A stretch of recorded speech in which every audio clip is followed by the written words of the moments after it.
everyone, I'm Priscilla and today we'll talk about how to have that mermaid hair with this 3-barrel iron that I bought from Lazada. So first, you have to tie your hair half. Ayan. So, as you can see, tinatali ko na yung hair ko para it is better, so easier also na i-divide yung hair mo into parts para mas mabilis at lahat ng parts ng hair natin ay makukulot. So, ayan. Ang first na ginawa ko ay I started curling my hair near to the roots. Mali kasi yung process na pag nag-start ka sa pinaka-end ng hair mo. Kasi it really looks, hindi talaga siya mukhang maayos eh. Parang ewan lang eh. So you guys, start muna sa pinaka-tip or kung kaya, near sa roots ng hair natin. Ayan. So it usually takes, for me yung hair ko kasi medyo makapal. So it usually takes me 10 seconds to 15 seconds yung pag-settle ng hair sa iron. Ayan. It looks so nice. Okay, so if hindi ka pa satisfy sa isang pag-curl, you can always repeat it once or twice. So there. Ayan.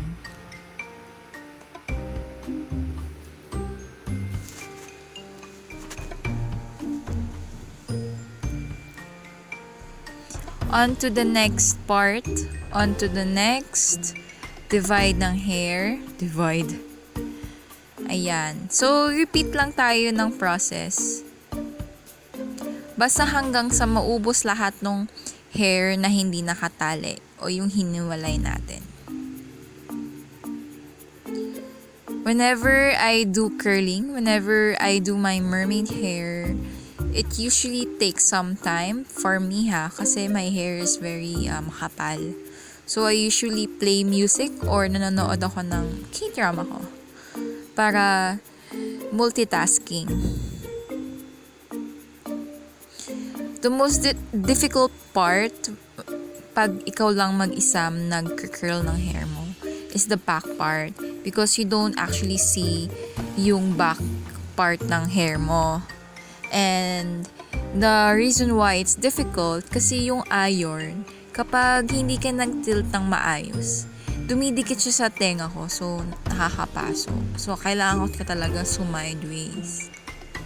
Mas mabilis sana kung meron kang katulong, pero this barrel, flexible siya, pwedeng ikaw lang gumawa, pwede rin ibang tao gumawa. So yan. I do recommend this barrel. Ang alam ko, it only cost me 200 plus pesos. I bought it on Lazada. Ayan. So, maganda na oh.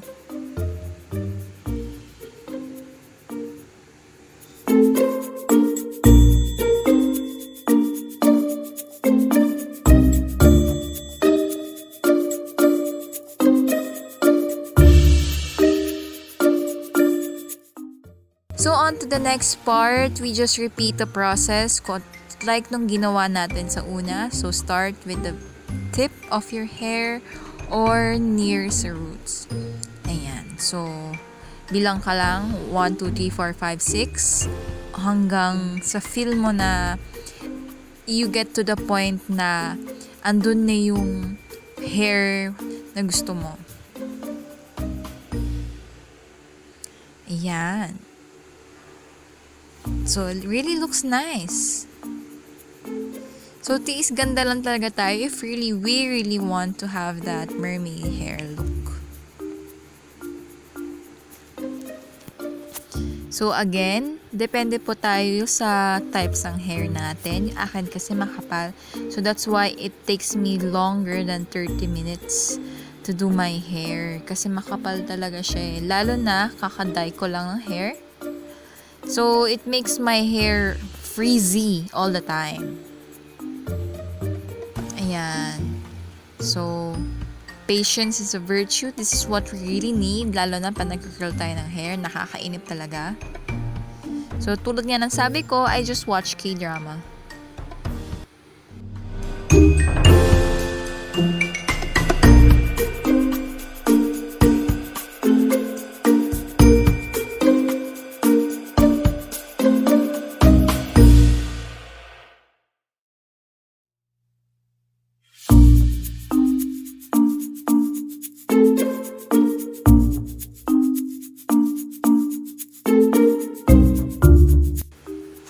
So now, since we're done with the base part of our hair, ayan, para makita nyo ano itsura ng hair natin, or hair ko, kapag kinurl, whatever, ayan. So on to the next part, magte-take naman tayo ng small parts of our hair, lalo na yung top, itali ulit, tapos, same process as what we did earlier. Okay, ayan. Tapos, kukuha lang ng small parts of the hair. Ayusin. And then, curl ulit tayo. So, this is my favorite part whenever I curl my hair. Yung side hair ko. Kasi yan yung pinakamanipis na hair para sa akin. Tapos, madali lang siya i-curl. Ayan. So, this part usually takes me 10 seconds. Ayan o, ganda o. Isn't it nice? I bet it is. So, ayan. So, dyan kasi sa part na yan, kitang-kita ko yung pagka-curl ng hair ko. Na-achieve ko agad yung gusto kong mermaid hair look.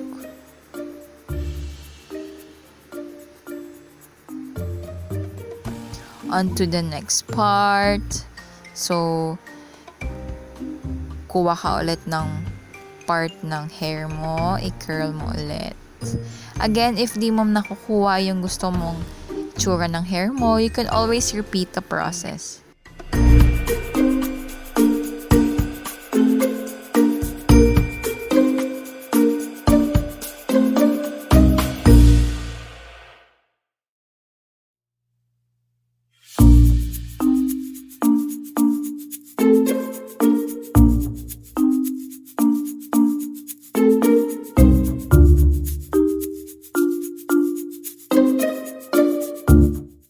So again, nasa kabilang side tayo ng hair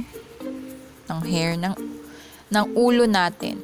Okay, so we finished the other side. So here naman, the same goes, favorite ko pa rin tong side na to kasi it's easier to curl. Ayan, so appreciate muna natin ang kabilang side ng hair habang nag-curl. Multitasking is the key lang dito, guys. So, it's really easy. Lalo na kung first time nyo lang mag-curl. Madali lang siya and masasanay din kayo. Just be careful of the heat. Ayan.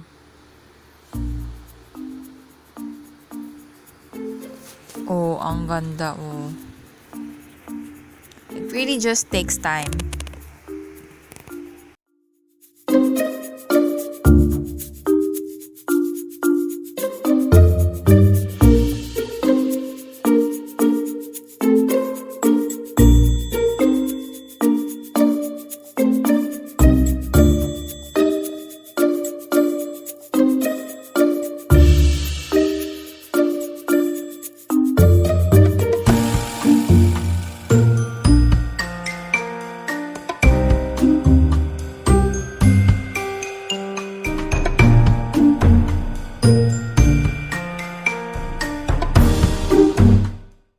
Yan, finish na tayo. On to our last part, yung pinaka-top natin, part sa head. Ayan, tanggalin na ang tali, ayusin ng buhok, mag-divide na ulit ang buhok. Ayan. So again, we repeat the process closest to the tip if you want to achieve that look. Just be careful, wag dumikit yung barrel sa inyong ulo, sa mukha, sa tenga. Because it really is hot. So, repeat the process lang. Oh, ang bilis, 'di ba? Ay, ang ganda. So, we just repeat the process again and again hanggang sa ma-achieve natin yung gusto natin look. Parang paulit-ulit tayo dito ah.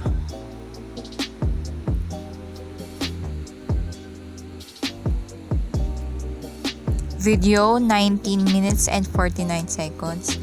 So, dito na tayo sa kabilang part ng head natin. Kabilang part. Tama, kabilang part ng head natin. Nakakalito ah. So, we finished curling the other side. Ito naman, malapit na tayo matapos sa wakas.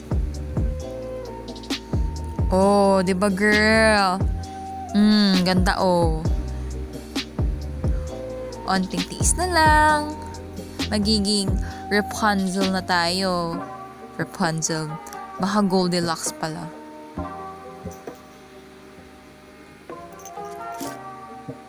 Video is 22 minutes and 20 seconds. So usually, kapag meron ako nakikitang another straight strands of hair na hindi ko nakuha, hindi ko nagawa kanina, inuulit ko lang din.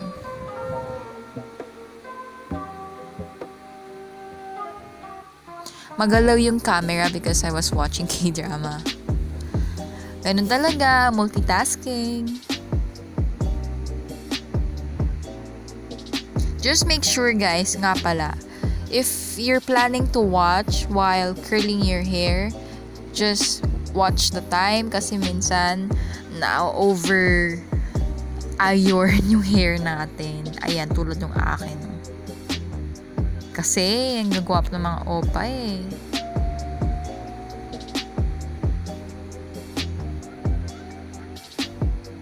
Ayan. So, my hardest and the hardest part is yung sa likod.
Ayan. We achieved this mermaid hair look finally. So, onting ayos na lang. Check kung meron pa bang gustong i-curl. Ayan. So, this hair usually lasts for a day para sa akin ha. Pero syempre dapat di tayo mababasa, di tayo mauulanan. I don't use any setting spray or hair net because What I said earlier, frizzy yung hair ko. Thanks to that, may advantage naman pala siya. Whenever you want to curl your hair, hindi mo na kailangan ng setting spray or hairnet. Ayan. So for me, I always want yung hair ko sa harap, yung near sa my face ko, it's really curled. Kasi yun yung madalas nakikita na napapansin ng mga tao. Ayan. So, cute na cute talaga ako sa sarili ko whenever kine-curl ko yung hair ko kasi straight hair talaga ako. Okay, so aayusin lang ang hair natin. Also, I don't use a comb or a brush. Fingers ko lang, okay na. Ayan, ayusin lang onte. Pwede na. Oh, pack girl. Pwede na, oh. Girl, you so fine. So again, thank you guys for watching. I hope that this video helped you a lot to how to have that mermaid hair look for a day. So, ayan. Thank you. Please subscribe for more videos. Bye!